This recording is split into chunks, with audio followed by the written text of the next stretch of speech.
नमस्कार, डेली 24 भारत देख रहे हैं आप। मैं हूं आपके साथ साहिल धुलिया। बुलेटिन की शुरुआत करते हैं। दिल्ली में प्रधानमंत्री नरेंद्र मोदी की अध्यक्षता में एक उच्च स्तरीय बैठक आयोजित की गई, जिसमें शहर के मास्टर प्लान 2041 पर विस्तृत चर्चा की गई। इस बैठक में गृह मंत्री, मुख्यमंत्री और केंद्रीय मंत्री भी शामिल हुए।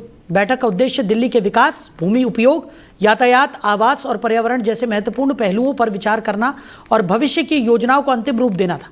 बैठक में विशेष रूप से एलजी द्वारा पहले मंजूर किए गए मसौदे की समीक्षा की गई और ये देखा गया कि योजना के कौन कौन से पहलू प्रभावी रहे और किन क्षेत्रों में सुधार की आवश्यकता है।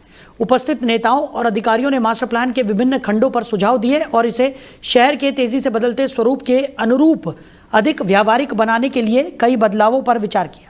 बैठक में शहर की लंबी अवधि की योजना को जनता और पर्यावरण के हितों के साथ संतुलित बनाने पर भी जोर दिया गया। ये बैठक दिल्ली के भविष्य के विकास को दिशा देने में महत्वपूर्ण मानी जा रही है। वहीं हापुड़ के पिलखुआ में एक भव्य धार्मिक महारुद्राभिषेक का आयोजन किया गया, जिसमें 301 जोड़ों ने सामूहिक रूप से महारुद्राभिषेक में भाग लिया।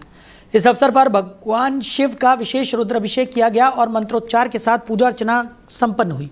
श्रद्धालुओं ने आस्था और भक्ति के साथ इस अनुष्ठान में हिस्सा लिया, जिससे पूरे मंदिर परिसर में धार्मिक उल्लास का माहौल बन गया। यह आयोजन पिलखुआ में पिछले 13 वर्षों से लगातार आयोजित किया जा रहा है और इसे लेकर स्थानीय लोग और श्रद्धालु विशेष उत्साह दिखाते हैं।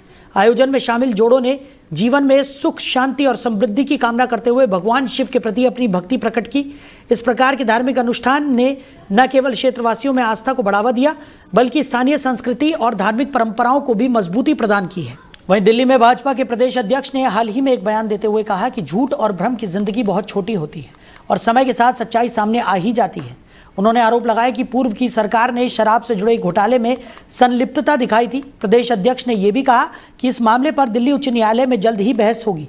उन्होंने माना कि न्यायिक प्रक्रिया लंबी हो सकती है, लेकिन उनका विश्वास है कि अंततः सत्य की ही विजय होगी। इस बयान के माध्यम से उन्होंने ये संदेश देने की कोशिश की कि भ्रष्टाचार और अनियमितताओं के मामलों में समय आने पर न्याय अवश्य मिलेगा और जनता के सामने वास्तविक तथ्य भी स्पष्ट होंगे। नमस्कार मित्रों, आज की इस महत्वपूर्ण प्रेस वार्ता में आप सबका स्वागत है। सत्य थोड़े दिन हताश हो सकता है, पराजित कभी नहीं हो सकता। ये हमेशा से एक ऐसी मुहावरा है जो हम सब ने बचपन से सुना पढ़ा है और आज फिर वो लगभग स्थापित हो रहा है। आज शराब घोटाले में, जिसमें पिछले हफ्ते अरविंद केजरीवाल एंड कंपनी ने बहुत खुशियां मनाई थी, उसमें आज न्यायिक प्रक्रिया आगे चली है। उस न्यायिक प्रक्रिया में कुछ नए कदम उठे हैं। उस सबको लेकर के भारतीय जनता पार्टी का वक्तव्य हमारे दिल्ली भाजपा के अध्यक्ष श्री वीरेंद्र सचदेवा जी आपके समक्ष रखेंगे। मैं माननीय अध्यक्ष जी से अनुरोध करूंगा कि वे प्रेस वार्ता को प्रारंभ करें। नमस्कार साथियों, आज दिल्ली हाई कोर्ट में सीबीआई की अपील पर जो सुनवाई हुई है, उसमें मूल रूप से ट्रायल कोर्ट ने किस तरह से साक्ष्यों की अनदेखी की थी, उसका उन्होंने पूरा विस्तृत विवरण दिया है। कोर्ट में ये कहा गया कि ये देश के इतिहास का सबसे बड़ा भ्रष्टाचार का घोटाला था, जिससे राष्ट्रीय स्तर पर शर्मिंदगी हुई है। तो दिल्ली में लोकसभा सत्र के दौरान केंद्रीय गृह राज्य मंत्री किरण रिजिजू ने अपने भाषण में विपक्षी पार्टियों की आलोचना करते हुए कहा कि सत्ता का पूरा अधिकार किसी एक परिवार तक सीमित नहीं होना चाहिए। उन्होंने इसे गैर जिम्मेदाराना व्यवहार बताया और कहा कि उन्होंने ऐसा रवैया पहले कभी नहीं देखा। उनके अनुसार विपक्ष को संसद में प्रस्तावों पर चर्चा के लिए तैयार रहना चाहिए, लेकिन लगातार नारेबाजी और व्यवधान से न केवल कार्रवाई प्रभावित होती है, बल्कि इससे देश हित पर भी असर पड़ता है। उनके भाषण के दौरान भी नारेबाजी हुई, जो लोकतांत्रिक प्रक्रिया की गरिमा के लिए चुनौती थी। केंद्रीय गृह राज्य मंत्री ने जोर देकर कहा कि राजनीति विरोध का उद्देश्य केवल अवरोध पैदा करना नहीं होना चाहिए, बल्कि मुद्दों पर गंभीर और संवेदनशील चर्चा होनी चाहिए, ताकि नीतियों और निर्णयों का लाभ सीधे जनता तक पहुंचे। उनके इस बयान से स्पष्ट हुआ कि संसद में जिम्मेदार और अनुशासित व्यवहार ही देश के हित में है। सभापति महोदय, मुझे लगता है कि विपक्ष पार्टी खुद कंफ्यूजन में है। विपक्ष के लोगों को पता ही नहीं कि वो क्या करना चाहते हैं। सबसे पहले तो वो स्पीकर के खिलाफ अविश्वास प्रस्ताव का एक नोटिस देता है और वो नोटिस पेंडिंग है। उस समय वो दूसरा नोटिस देते हैं, फिर एडजॉर्नमेंट का। एक बेसिक डेकोरम होता है, संविधान का इस सदन का रूल होते हैं, इन लोगों को कोई लेना देना नहीं इससे। जब स्पीकर के खिलाफ मोशन दिया आप लोग ने, नो कॉन्फिडेंस का रेजोल्यूशन दिया, और जब हम लोग तैयार है चर्चा करने के लिए, दूसरा मोशन लेके आने का क्या मतलब है? और जो आप बिना मतलब जो आवाज यहाँ उठा रहे, विदेश मंत्री ने इतना सुंदर से व्यापक रूप से अच्छी तरह से जो वक्तव्य दिया है, आप लोग सुनते नहीं है, आप लोग को सुनना नहीं है। I have never seen such irresponsible opposition party in my lifetime. This opposition party does not understand the basic ethics of this house, the rules of this house. They don't understand the values of the constitution. ये क्या चाहते हैं आप लोग? क्या एक परिवार, एक आदमी पूरा देश का महाराजा है क्या? इस देश में संविधान है, इस सदन में रूल है, आप लोग अपना ही दिया वाला रूल को नहीं मानते हैं। मैं कांग्रेस के जो थोड़ा सीनियर है, जो सीनियर इस हाउस में रहे, मैं आपसे कहना चाहता हूँ, थोड़ा अंतरात्मा में जाग के देखिए, आप जो ये हरकत कर रहे हैं, ये इससे क्या भला हो रहा है देश का, और संसद का गरिमा को आप लोगों ने कितना गिराया है। अध्यक्ष महोदय, मैं खंडन करना चाहता हूँ और फिर से अनुरोध करता हूँ, जो प्रस्ताव आप लोगों ने लाया है, अनावश्यक जो प्रस्ताव लाया है, उस पर चर्चा करने के लिए हम लोग पूरा तैयार है। वहीं दिल्ली हाईकोर्ट ने राजधानी के आबकारी नीति मामले में कथित घोटाले से जुड़े सीबीआई मामले में महत्वपूर्ण आदेश जारी किया है। राउस एवेन्यू कोर्ट से बरी किए गए अरविंद केजरीवाल सहित सभी 23 आरोपियों को हाईकोर्ट ने नोटिस भेजा है। कोर्ट ने मामले की अगली सुनवाई 16 मार्च को तय की है। इस कदम से स्पष्ट होता है कि हाईकोर्ट मामले की गंभीरता से जांच कर रहा है और सभी पक्षों की दलीलों को सुनने के बाद ही आगे का निर्णय लिया जाएगा। मामले में शामिल सभी व्यक्तियों को नोटिस जारी होने के बाद अब उन्हें अपनी सफाई और कानूनी पक्ष कोर्ट में पेश करना होगा। न्यायालय की ये कार्रवाई ये संकेत देती है कि किसी भी घोटाले या अनुचित कार्रवाई के आरोपों की जांच और समीक्षा उच्च न्यायिक स्तर पर पूरी निष्पक्षता के साथ की जा रही है। वहीं दिल्ली की कड़कड़डूमा कोर्ट ने शर्जील इमाम को दिल्ली दंगा साजिश मामले में 10 दिन की अंतरिम जमानत दे दी है। इस जमानत का उद्देश्य उन्हें पारिवारिक कारणों से राहत देना है।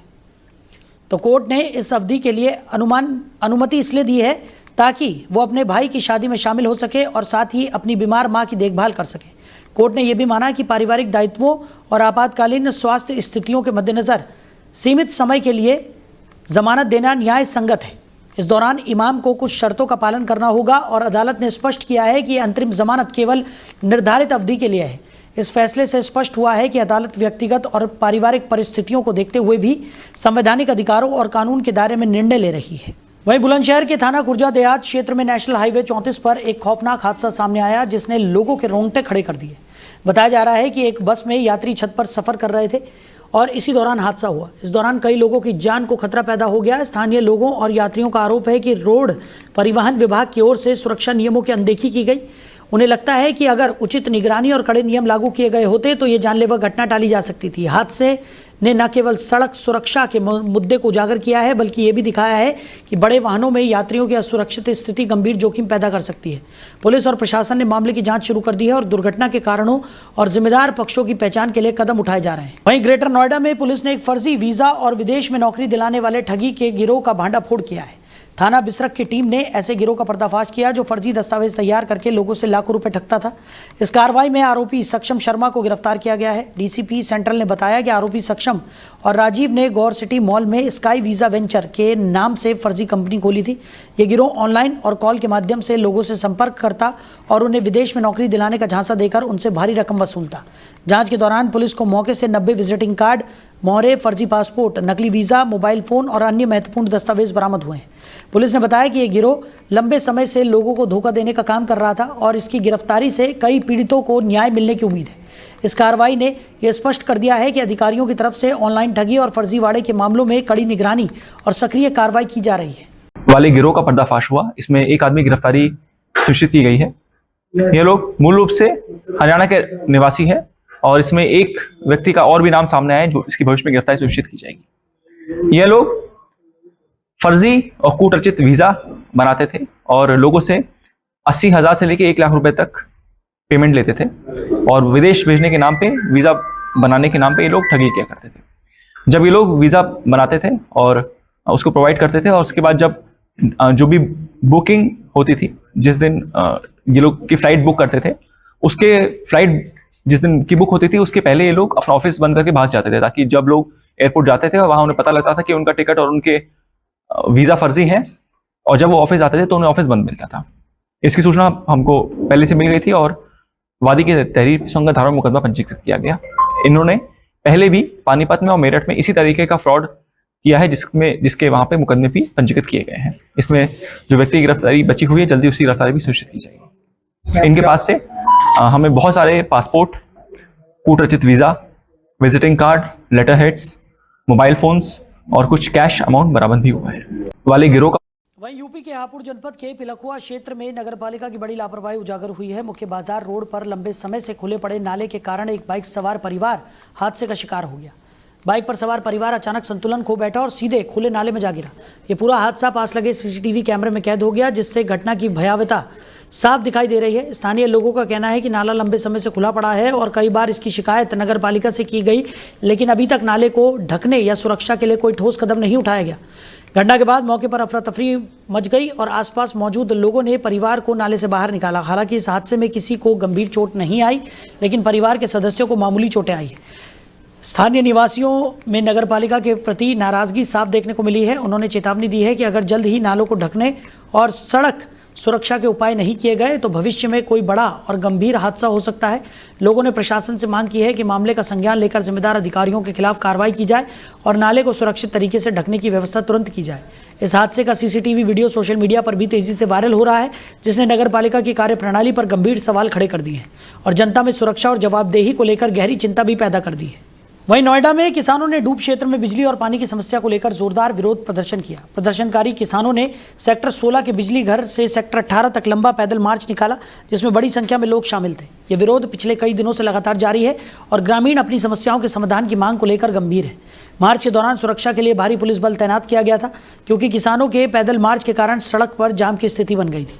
प्रदर्शन में शामिल किसानों ने बिजली और पानी की लगातार बिगड़ती स्थिति के खिलाफ नारे लगाए और प्रशासन से त्वरित कदम उठाने की मांग की। विरोध प्रदर्शन का नेतृत्व भारतीय किसान परिषद के राष्ट्रीय अध्यक्ष कर रहे थे, जिन्होंने किसानों को संगठित किया और उनकी समस्याओं को सामने लाने में मार्गदर्शन दिया। किसानों का कहना था कि लंबे समय से बिजली और पानी की समस्याओं के कारण खेती और दैनिक जीवन प्रभावित हो रहा है, इसलिए प्रशासन ने त्वरित और ठोस कार्रवाई की आवश्यकता जताई है। इस प्रदर्शन ने स्पष्ट कर दिया है कि डूब क्षेत्र के किसान अपनी मांगों को लेकर सतर्क और संगठित है। वहीं बदायूं के उसहैत थाना क्षेत्र में एक बस में सवारियों और चालक दल के बीच विवाद की घटना सामने आई।